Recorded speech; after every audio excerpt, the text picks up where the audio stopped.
Hello, everyone. Thank you so much for your patience. We're going to go ahead and get started with today's presentation. Welcome to the CCD FileSpec 029 directory and FileSpec 039 grades offered data collection kickoff webinar. This is for school year 2022-23.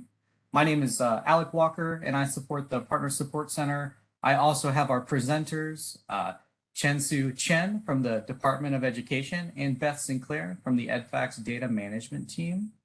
Before I hand this over to our presenters, I would like to go over a few webinar housekeeping notes before we get started. So just note, to access audio for today's webinar session, users can dial in by selecting Event, then Information in your WebEx window.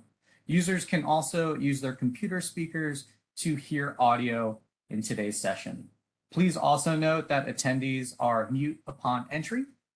If you'd like to submit any questions or comments, please submit these via the Q&A panel. This should be present at the bottom right of your WebEx screen. And please note that we will address those questions in the Q&A section as they arise and with the time that we have. Now I'll go ahead and pass that presentation over to Chen-Su. Good morning or good afternoon, depending on where you are.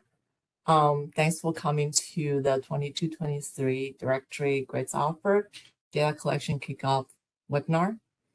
I know some of you attended Monday's FX webinar. You have learned that the opening of FS has changed to March 13th. So that pushed the due date for grades offer and grades offer directory charter school charter data to April 26th. So if you are not aware of the change, please make a note about it. Next. So here is today's agenda. And for those who attend Monday's webinar, some of the slides here are repeated. But since some of you were not there on Monday's webinar, we thought it's worthwhile repeating some of the slides here. Next. So first, I want to talk about why the directory and grades offer are important. And we say that probably many times before, but I just want to repeat it here. Directory grades offer are the foundation of the rest of the FX data files. And just like building a house, the foundation is very important. In the past, if the foundation is not great, you have opportunity to resubmit to fix the foundation at any time after the due date. However, with FS, any resubmit after the due date, the gate is closed. Any resubmission will need to go through a procedure to be approved, also justified. So it's better to get it right in the first place before due date. And directory grades offer CCD files are used widely by teachers, parents, researchers, policymakers. And the unique thing about directory is that the location address are used for geo assignment. So once we release the directory files, the files are sent to the geo program and they do the locale assignment. So a lot of time when we receive requests from schools, district to change their location address, we have to turn them down because that will create a discrepancy between the address in locator and the geocoding, the geo assignment. And it's always the disappointments for the schools and districts who make the request. And the second thing, the unique thing is that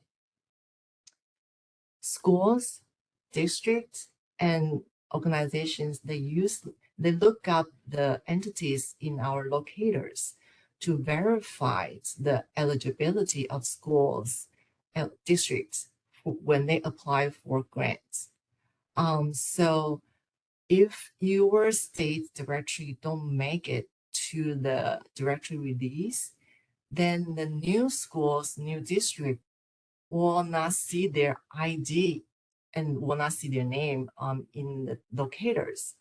And they may miss the opportunity to apply for grants. And if you know a school district open in the summer, it's better to enter them in the directory file now. So at least mark them as future. That way they get their NCS ID, and when they want to apply for grants, they will be able to do so. And so last year for 21-22, we released the directory file, the directory and grades offer were due February 25th last year, and we were able to release the files May 11th, so which took about 2.5 months. And hopefully we will be able to do the same thing this year. So directory grades offer due this year, April 26th. So hopefully we will be able to get them out July-ish, August-ish. Yeah, so because the files are used a lot, so it's better to get them right. That way the school's district can apply for grants, and we won't see the disappointing complaints. Okay, so the next 4 slides were presented on Monday, and we just want to repeat it here because I know some of you were not there. And we want to share the results we saw from the 21-22 CCD pilots. The first one is from the early files, directory, grades offer, launch, CCD school, membership, and stat. Many states address all or most errors before the due date. And we are seeing states really improving the data notes quality compared to the past years. We started hosting office hours, and we have a good number of states come to the office hour and get help resolve the errors on spot. We did see some states still missing the submission deadlines. Next one. So a total of 14 states that address all errors. That includes 5 edits and the ad hoc analysis we ask state to perform on your end. So here are you can find your name here. And I would say some states, they did everything except the ad hoc analysis. And that's probably why you are not here. But kudos to all 14 states who make the list. And for drop-on completer files that were due last week, the thumbs up are many states submit data early. So besides the DM team, I was able to monitor the submission progress and read the data notes you submit almost every day. And I'm seeing a lot of states put the data in early to allow enough time and carefully addressing the errors, either by resubmitting the data or entering the data notes. And I'm seeing in past years, I was seeing states apply the same comments across the board. Data are verified, period. But this time, I'm seeing states taking the time, going back to their programs, checking out the data quality, checking out the accuracy, verify the errors we flagged, and sometimes you guys resubmit, and sometimes put in the very detailed information, and sometimes just they simply say, yeah, the data are incorrect, and we are not able to resubmit, so you should suppress. So we really appreciate that detailed information. And when more states come to the office hours, sometimes we use a whole hour, and we appreciate your patience. Sometimes you have to wait in the line to get your question answered. We really appreciate your patience. We do see a few states submit the data early, but didn't touch DMS at all, didn't address any of the errors. And we also see a few states wait until last day to submit the data, which left no time to resolve the errors. We still have 6 states missing the deadline that either have both files missing or some level of the files missing. And we want to emphasize the submitting the files early. So in FS, putting your files in the sandbox early is really the key to the FS success. Next. So we have 22 states that address all errors in DMS. For drop-on computer, you didn't need to do ad hoc analysis, and we just need to address all errors, including 5 edits. We have 22 states did all of it. And we have 13 states address most of it, but I have to say, some of you only have 1 or 2 errors left. And I was hoping I can move it to the first list, but because there's still some errors left, I have to put you in the second list. And we just really want to say thank you to the states who make the efforts to adopting this approach to make it work. And for the states who are not making the list, we understand some of you are facing a lot of challenges, resources shortage, staff turnover, but we were here to help. So if there's anything we can do to help you adopting this approach and make it a success, please let us know. And now I'm going to turn this over to Beth, who does the real work in her team to present the rest of the slides. Great. Thanks a lot, Chen-Su. So I am merely the figurehead for the broader data management team group who does the actual real work here.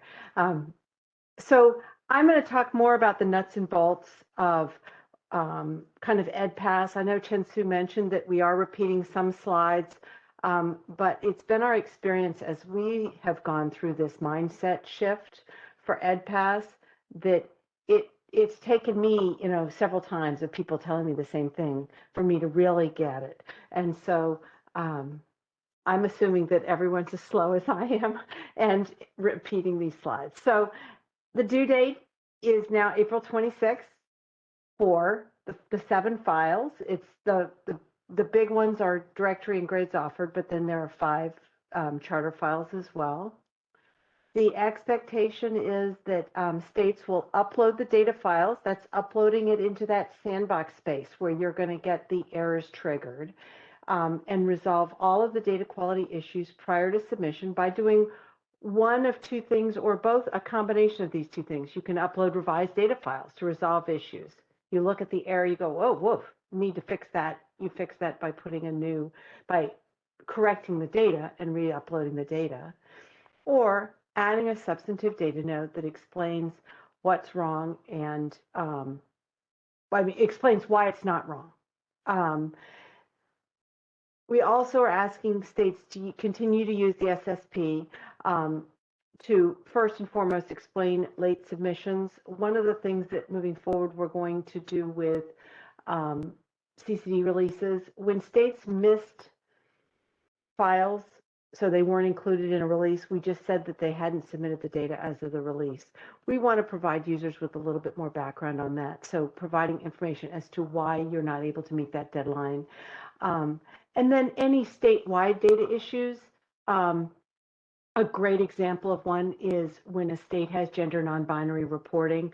That's going to mean that your subtotals aren't going to necessarily add up across your membership file. And then you need to hit submit for all data files prior to the 11:59 deadline, in this case at 11:59 on April 26th. So Chen-Su mentioned that you're going to find yourself in a pickle if you do your initial upload the day before the files are due. We really want states to put the data in the sandbox and start working through these issues well before the due date, and so everyone is prepared to hit submit no later than 11:59 on April 26th. That's also a bit of a change. In the past, if you didn't make the deadline, you could still submit the file the next day. It just wouldn't be part of the snapshots. Now you won't even be able to submit the file the next day. So you really need to do some time management and anticipation on this to make sure that you get it all done in time. Also, note that the submit button is only available after all data quality issues are resolved, which again, as I said, can be by resubmitting or re-uploading a data file with the data corrected, or by adding a data note. And I should say, we actually can take questions as we go. I'm just checking real quick. Looks like mostly what we've just had is there problems with people getting into the webinar. Okay, perfect. So anyways, that's the anticipated activities before the due date. I am going to go into a quick kind of imagine the Wayback Time machine noise. This is the old process. States would build the files, dump them all into the hopper at the initial close. There would be silence. You get the DQ reports. You review your DQ reports. You resolve the errors. You provide data notes, and then you hit resubmit as of the final close, and that's the data that's used for data release. The new process, this part here is the same, the due date and the data release files, but the part prior to it really does mirror what we did for the CCD pilot. We are asking states to build and upload the files. That's the sandbox.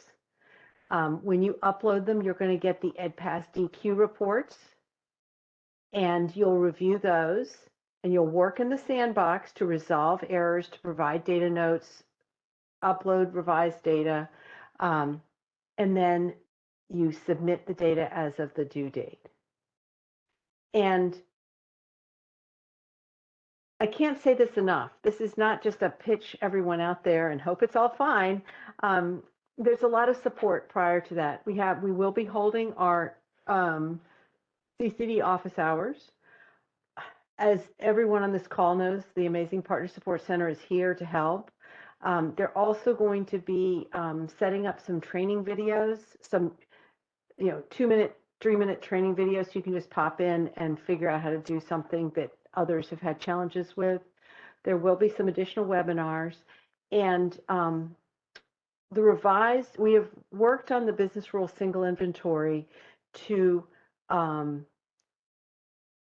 use the same language throughout, and in some cases dispense with rules that are redundant. For some collections, there are entire parallel sets of business rules that are executed by ESS at submission and then in the post-submission. Well, as we go to build that into EdPass, we only want one version of the truth. So the revised business rule single inventory, I really believe will be super helpful for states, just because the standardization of the language will make it much easier to digest the information quickly. So that's the 5-cent version of the process change. But again, as Chen-Su said, the goal here is to get the data files out. This isn't like the last scene in the original Raiders of the Lost Ark, where the data just goes into a warehouse, never to be seen again. We really are working to get the data files out as quickly as possible. And this first group, the CCD Directory and Grades Offered, people really are eager to get these data. So we're excited to get it out quickly. So I'm going to shift over to straight up CCD directory grades offered slides to talk a little bit about the top priorities for data quality. This is all part of getting your directory nailed down so it's rock solid. First, we have match errors. These are all based on the logic in table C1 in the file specs, which is that matrix that's like if it's got a value of closed last year, it can't be future this year. And these are some examples. But the directory match errors are really important to get resolved. And then we do have some non-match errors that look at unexpected school type changes. These are often ones where we just want confirmation from the state that a big change is correct. Like if a state suddenly has 150 new reportable programs, we'd want a data note for that. If you have a whole bunch of schools that use the term charter, not Charter Oak, which I know is in one of the states, but you know, Beth Sinclair's charter school, Chen Su Chen's charter school, and has all of that, but they're not flagged as charters. A data note would be very helpful for data users on that. But all of the directory business rules really are this critical first step in getting a rock solid directory.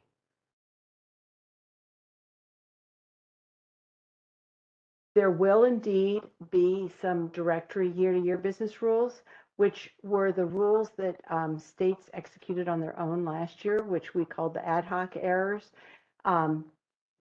And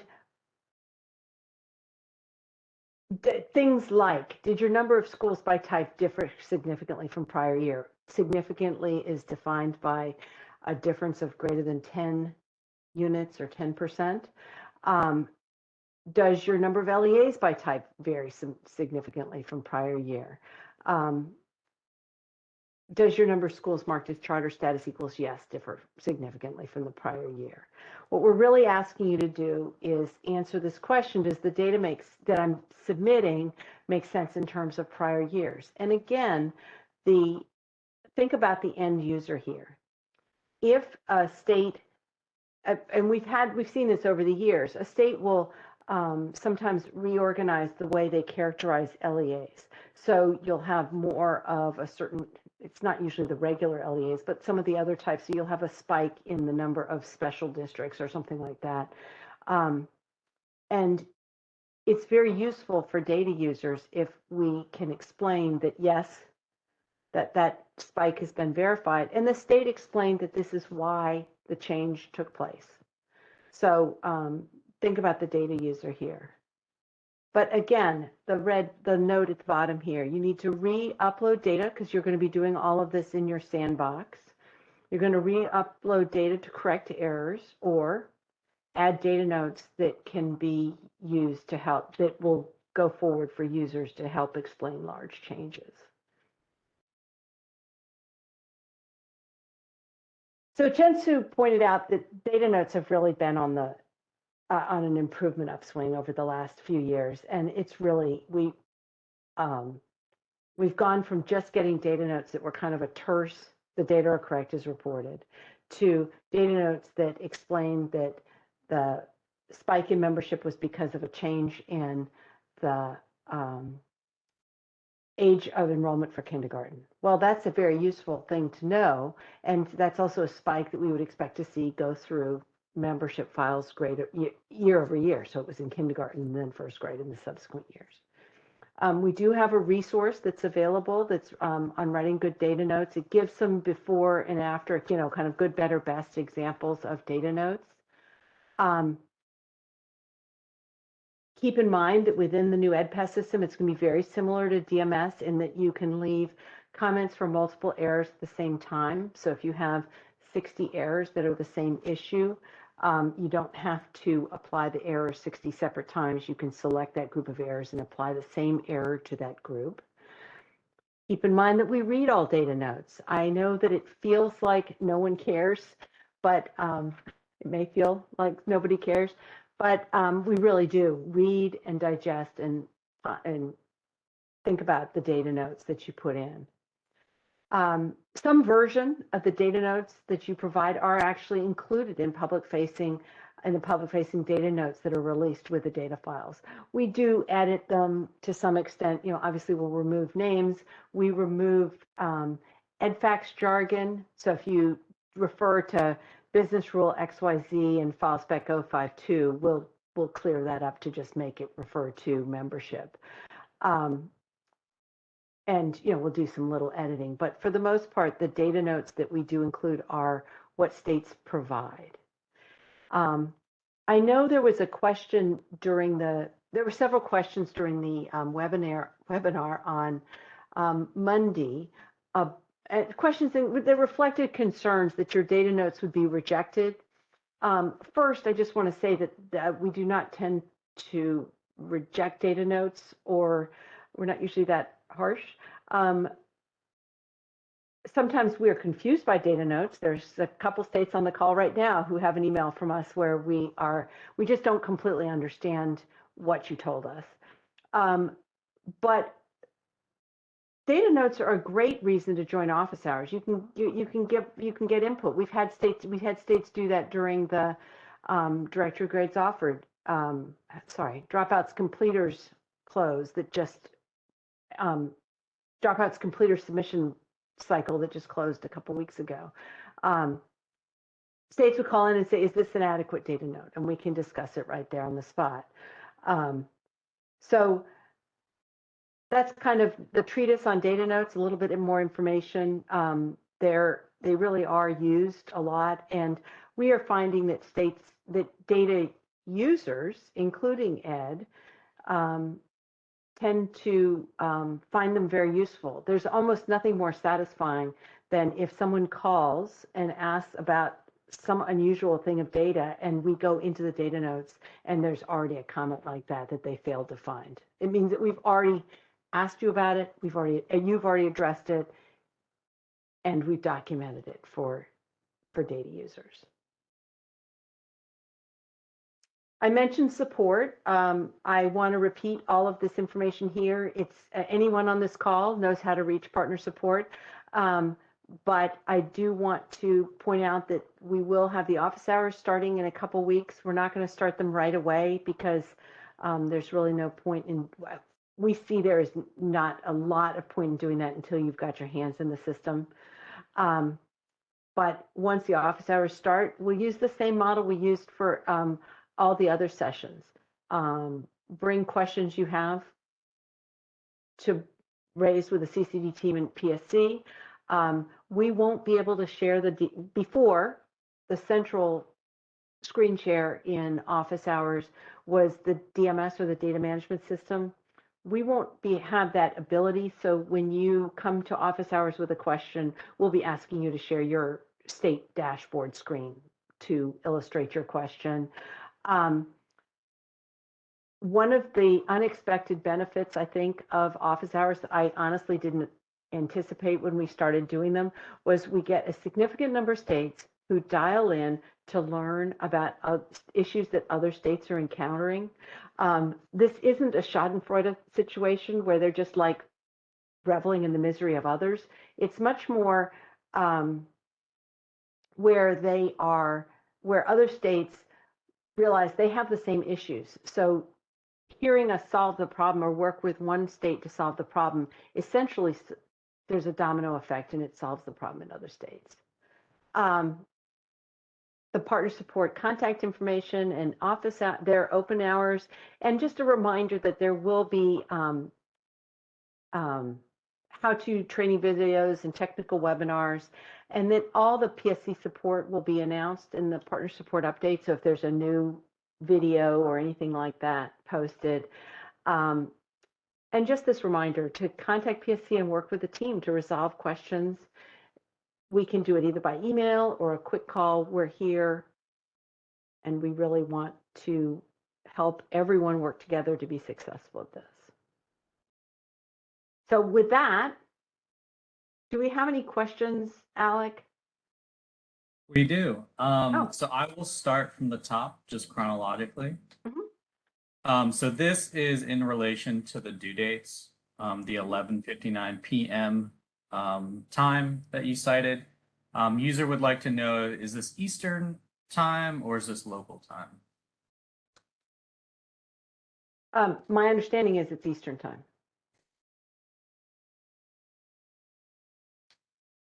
And then next, from Allison, we have, if you upload, and this is in relation to the EdPass sandbox that you were discussing earlier.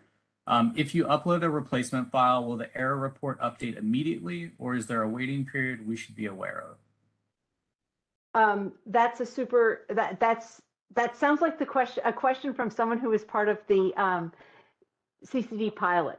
With the CCD pilot, there was a delay because we had to wait for the data to come in through ESS and replicate over to DMS. You didn't get your new errors until the next day. With this, you will get them, I don't want to say instantaneously, but within minutes. You'll get your updated errors. So the instant gratification of realizing that your new submission solved a problem will be evident. So it's not, I don't want to say it's like an instant, but it's not a waiting period. It's very quick, just a couple minutes, depending on how big the file is and how many errors there are. Yeah. Question from Amanda. Is the EdPass sandbox currently available for us to upload files? No, it's not. That is going to open on March. I can't believe I don't have those dates in front of me. It's March 13th. Okay, perfect. March 13th. Published. And there's a planned kind of sequence of events, and I'm in the slide that they showed on Monday. It's first going to open just for uploads, and you'll get your errors. And in fact, the opening day is going to be like the first day of school, where everyone gets their IDs and figures out what their locker combination is. So the opening day, PSC is going to be online, making sure that everyone's able to log in, do what they need to do, that they have everything set up. And then in 2 weeks after that is when you'll be able to start adding comments to your errors. So prior to that, you should be able to re-upload to correct an error that's corrected through a data update, but then we'll be opening the ability to add error comments in a couple weeks after that. All right, thank you. And we have I saw Tim Workman had a question. Please not use acronyms. I totally appreciate that. I understand we get into jargon. If there are acronyms that I glided through, and please accept my apologies, but drop them into the chat and I will happily spell them out. And we have another question from Carmen. What is an example of using a data note versus correcting the file and loading it again? Oh, okay, that's a great question. So a data note would be where you upload the file and you get an error and you, I'm debating whether to use a specific state as an example, and I'm going to, and I'm hoping the state will not be upset. Colorado has a separate system of, so their special ed kids are reported in one set of school districts, but the students are reported somewhere else in membership. And so Colorado is going to get an error complaining that they have, that for the school districts that don't have membership, they're going to get an error complaining that they have special ed kids, but no students in membership. I'm kind of making up an error, but this is kind of the point of it. So the problem here isn't something that would be corrected. this would be correct. This would be resolved by Colorado adding a data note that says, our system is set up this way, and this is not an error. This is the way our system is set up. And as a side note, like the DMS, EdPass will have the same capability to see your error from prior years. So you won't have to research it every time. You'll be able to just copy that error over. So that's an example of a data thing that is flagged with a business error, but the state resolves it by adding a comment that says, no, it's not wrong for these reasons. An example of one where you might fix it because it was wrong is you get an error. Let's say you get an error in membership that complains that your number of students reported across all the LEAs is greater than the number of students reported at the state level. Because we really expect you can have more at the state level than the LEA level, but it would be very unusual and probably not correct to have more kids at the LEA level than the state level. So you get that error and you look at your files and you go, oh, the problem is that I've got kids included at the LEA level that were not included in the state level file. So you fix your data files and you re-upload it, and that error goes away. So those are kind of two, hopefully pulled from thin air, but helpful examples of example one is one that would be resolved through a data note, and apologies to Colorado if that wasn't okay with you if I used you as an example. And the example two is one where the error fired, it caused you to look at the data and you looked at it and said, oh goodness, that's wrong, let me fix it. You fix the file, you re-upload it, and the data error is corrected. All right, and we have a functionality question about data notes in EdPass from Gretchen. Is it possible for us to edit a data note if it hasn't been viewed by Ed yet? I don't know the answer to that one. I'm certain that you won't be able to edit. Yeah, I'm darn certain that after you upload it and it goes to Ed, it won't be able to be edited. Certainly the decisions we made, the design decisions we made with DMS made them, you know, if you had a data note that was wrong, you just added a new one that said disregard the previous one. I do not know the answer to that, so we'll have to get back to you on that one. And I'll keep a list. Gretchen, we can follow up after this session with responses. And next question from Suma. Will DMS be still available to refer to the previous year's comments? Indeed it will. So the data is the flow of data to DMS will be interrupted because we're not going to be replicate. The data is not going to become when you do your sandbox and do all of that, it's not going to be coming in to go over to the old locations, but the DMS is still there. And the errors, this is something I should have mentioned earlier when I talked about the updated business rule single inventory. As I mentioned, we've rewritten all the errors. We've done a fair amount of consolidation and streamlining, but one of the things that we have maintained is a crosswalk between the new numbers and the old numbers. So if there's a new number that fired and you go, oh goodness, I know that I have responded to this in DMS, you would just look in the BRSI, see what the error number was in DMS, and then just pop over to DMS using your regular login and grab the comment from the prior year. And then once you've got it into EdPass, you're good to go because that error will be present in EdPass for subsequent years, especially these circumstances where you're going to get the same error every year. Thank you. And next we have a question from Cayenne. Do we expect the third Wednesdays in February have stabilized as the due date for file spec 032 and file spec 040 as these move to EdPass in 2024 and beyond?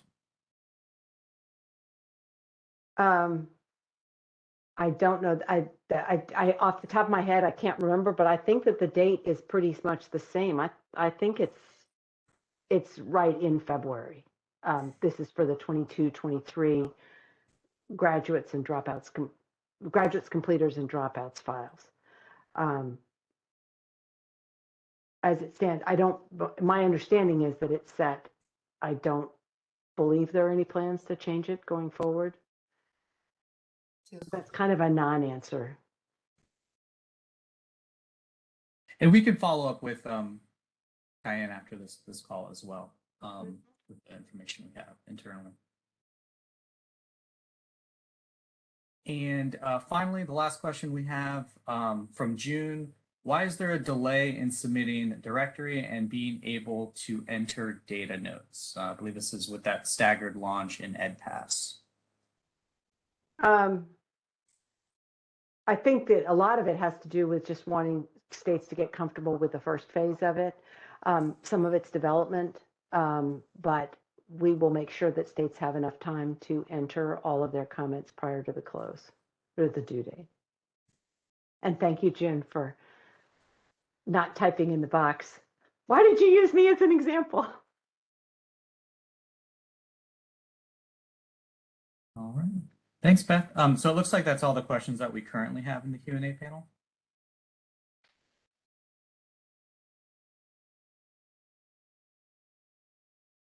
So thank you, everyone. I really enjoy a good discussion. So I'm going to turn this back over to Chen-Su to close us out. Okay, so what if I miss the due date entirely? So make sure you include data notes in detail in SSP, explain why you wasn't able to submit, and also when would be the estimated time you will be able to submit. And just remember, data for that file will not be included in the release. And for directory grades offer, that means the new or future entities will not be shown in the locators. Yeah, so that we will get calls from the schools asking why they are not there, and we just have to tell them, like, because the state's missing a due date and that's why they are not included, and I hope that will not happen this year. So can we do this? I'm sure we can. Like I say, we are really seeing many states are already adopting this approach to make it work. So we are here to help. So anytime if you have any questions, please reach out to PSC, or even just if you want to write to me directly, I will be happy to help as well. We always need to go back to PSC to make sure we record our conversation or emails, but I would be happy to step in and help. So this is totally doable, and we are doing this together. So let us know how we can help you to make it a success. With that, I think we use only 45 minutes, and we will give everybody 45 minutes back. If you have any questions, please feel free to reach out, and have a good day. Great. Thanks, everyone.